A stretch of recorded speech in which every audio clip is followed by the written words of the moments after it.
AM 1230 and FM 93.3 KTRF and online at trfradio.com. It's 9:50 and it's Thursday morning. And Thursday mornings around this time for our Hometown Hero. Our Hometown Hero on Thief River Falls Radio is brought to you by Oakley Quilting Supply, by Roxbury Truck Repair, and by Marco. And our special guest in studio today for Hometown Hero is Steve Stone. Steve, good morning. Morning, Mark. How are you? Good. And you? Good. Good to have you back in again. I had a good friend who used to say, finer than frog hair. That's for you, Marcy, if you're listening. There you go. We are going to visit with Steve a little bit this morning. Steve, you are the Veteran Service Officer. I am for the county. And have been for a number of years. 17 and a half years now. Been a while, I can't believe it's gone that quickly. What did you do before then? I ran the Elks. Ran the Elks in town for 6 years after I moved here after retiring from the Army. Okay. Yep. Let's go back a little bit farther before we get to Thief River Falls and tell us a little bit about Steve Stone. So this is your life. I'm waiting for him to come in from my high school teachers. Yeah, exactly. And I went to a Catholic school, all these nuns. But how far do you want me to go back? Well, where'd you grow up? Well, I grew up in upstate New York, about 2.5 hours straight north of New York City. And as Mark knows, I'm a diehard Giant, Knicks, Yankee fan, Rangers. And we don't hold it against you. I know you don't. That's very nice of you. But I'll root for all the Minnesota teams unless they play one of the New York teams. Yes, you do. Anyway. That's pretty good of you. My dad was in the Air Force, and I was born in Salina, Kansas on an Air Force base. And then I actually grew up in a place called Glens Falls, New York. And it's a very nice area in the Adirondack Mountains. Went into the Army in 74 and went through basic training at Fort Dixon, New Jersey, and then went into communications training down at Fort Gordon, Georgia. And then I went to Germany for 17 months. Got out, the recession of the 70s, basically, long gas lines. I said, the Army wasn't too bad. So I went back in and I made it a career. I went to Fort Ritchie in Maryland from getting back in, and then I went to Turkey. 2.5 years in Turkey on the Aegean Sea. It was gorgeous. Third largest city in Turkey, Izmir. But this is my connection to here, because I met my wife, Shelley, who was also in the Army, there in Izmir. And we were both, working in the same mountain, basically. Mm-hmm. And she's a Greenbush girl. So anyway, we went from Turkey to Norway. We lived in Norway for 4 years, just outside of Oslo. And our daughter was born there. Just before our daughter was born, Shelley decided to get out and make it a full-time career. So she actually outranked me at one time. Yes, ma'am. Yeah, exactly right. But, so we went from there. I went into the recruiting command. And I was in, for my last 10 before I retired in the recruiting command. We went from Norway just to outside of Gary, Indiana. Talk about a culture shock, from Norway to there. But nice area. It was, very close to Chicago. My son was born in Chicago, downtown. Always used to go and see the Yankees games when they played the White Sox, and went to Wrigley, and saw Michael Jordan play twice. Ah, cool. But yeah, from there, I made it back home for my last 4, back to Albany, the capital, which is 45 minutes from my hometown, and served out my time. I'd already blown my leg out playing ball in the Army. So I'd had 6 surgeries before I got out. Decided to retire like 20 years and an hour and a half. But maybe a couple days after that. But we had to talk about retirement. Where are we going to live? There, it was very, very nice. Adirondacks, like I said, the whole bit. But the gangs were moving up and the drugs were moving up from New York City. Mm-hmm. Our kids were 12 and 7 at the time. And we've been coming back and forth here for years. Just loved the area. A little flat, a little chilly, a little windy. But other than that, in all seriousness, it's just a beautiful place to raise kids. So I was fortunate enough to get the job at the Elks, running the Elks for 6 years. And then this job came over. I can't even consider it a job, but this position. So along with 20 other guys, I applied, and I was very fortunate to get it. I love helping people. That's the biggest thing. But working with the recruiting for 10 years, I put them in. Now I'm working with them as they're out. Yeah. In fact, I even ran into a kid that I put into the Army who's a guard, border guard up north. Oh, okay. Came in one day and said, how you doing? I said, fine, how you doing? Because you don't recognize me, do you? I said, no, I don't. Then he gave me his name, like, oh my gosh, And it was nice. He says, yeah, you put me in the Army. So, and he says, everything I got is because of you. I said, Good feeling, That's isn't it? awesome. It is, yeah. Yeah, and it's the feeling I get every day with dealing with vets. So, And that's what you are. You're a veteran service officer. Steve Stone is our guest on Hometown Hero today. So we got how you got here, and you've been the veteran service officer is 17, you said? 17 and a half years. Okay. You've went through some struggles over the last couple of years, haven't you? Yeah, I had a serious tap dancing accident back in the day. But no, I've had a lot of folks that know me know that I have had a lot of problems with a knee. 15 surgeries, 3 total joints, a partial joint, but 5 staph infections. And I was recently diagnosed with another one. And every one of the surgeries since my first knee, I would be down 6 months, start to finish. I would be in my house, not able to go out.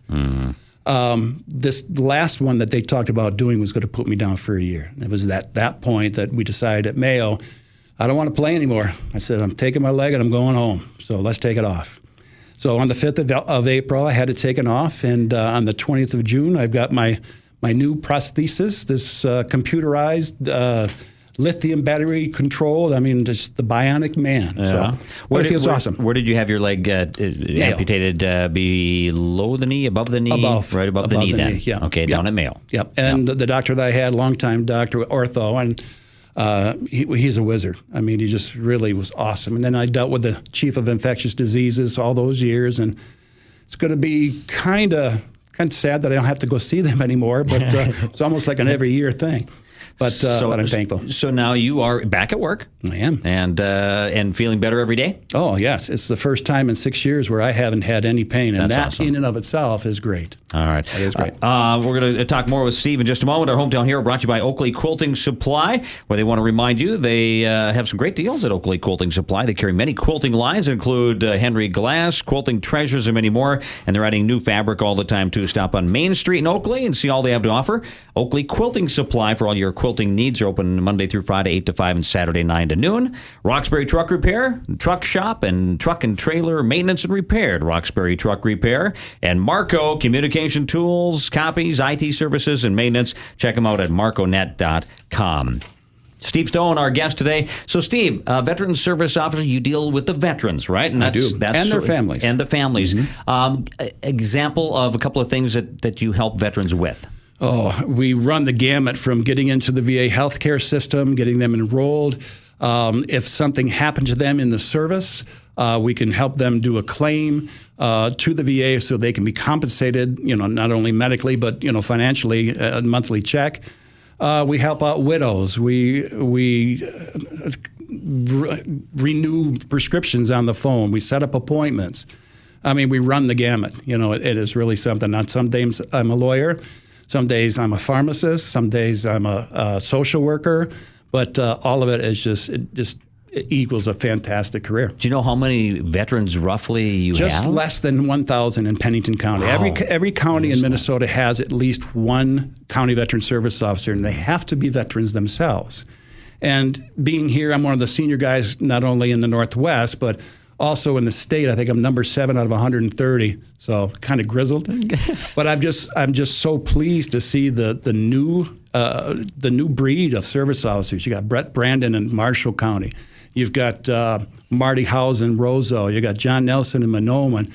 I mean, all these guys are new in the last 6-7 years, and they're fantastic. They're go-getters. They get out and they meet the veterans, and they really do an awesome job. If you have any veterans out there that are listening right now, how do they get a hold of you, or how do they go about the services? The best way that they can get a hold of me would be to call my number. I'm located in the courthouse in Thief River. My hours are 8 to 4:30 Monday through Friday. They can reach me at 683-7034. Now, every time I meet a veteran from Thief River that I've never met before, I kind of get disappointed because I missed that person or they chose not to come in until that moment.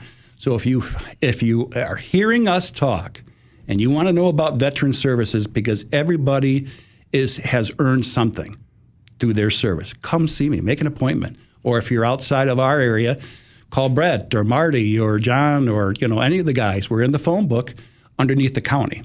So that's cool. And you are here to help the veterans. Absolutely. And that's, to help them, whether it's to acclimate back into society or to get the services that they deserve. Yes, yeah. Right. We have we started a group here 10 years ago, Vietnam Veterans, a group that meets twice a month, second and fourth Wednesday of every month at the county. And we have 2 master's level social workers from the VA clinic in Grand Forks come out and lead the group. And these are all combat veterans that people out here, or their relatives, their friends, they haven't got a clue the true idea of what they went through in combat, except nobody can understand that unless you've gone through it yourself. So these meetings are phenomenal. We also started one for Iraqi and Afghanistan war vets. And we usually have that from 5:30 to 7 on those 2 Wednesdays. But we've taken the summer off because with the younger guys, they have families and they're doing things, and so we decided that every year we could just bring it back in October, 1st of October. So these groups are just phenomenal, just to sit in and listen. It helps, doesn't it? Absolutely. The way I understand it, I've never been in part of it, but just talking about it with people that have been through it. It makes a veteran realize they're not alone. They're not the only one that's gone through this. And when they get in with somebody that's been been through the same stuff, the same hell that they've been through, it's amazing. You see the weight of the world come off their shoulders because they're not alone. And there's so many different ways to help veterans this day, and I'm just honored to be in that position. All right. Well, when we'll get you on another program called Open Line, maybe another day, and we'll do a little more talking about it. Sounds great. And of course, as you get more acclimated with your new leg, you'll be able to run out here for us. And we'll talk again. I'll just get a step up. So. All right. Steve, thanks so much for stopping in on Hometown Heroes today. We appreciate it. Best of luck. And if anybody has any questions, anything with Veteran Services, make sure they get a hold of you. Or anything at all, give me a call. Thanks, right. Mark. Appreciate it, as always. Thanks, Steve. Steve Stone, our guest on Hometown Heroes, brought to you by Roxbury Truck Repair, Oakley Quilting Supply, and by Marco.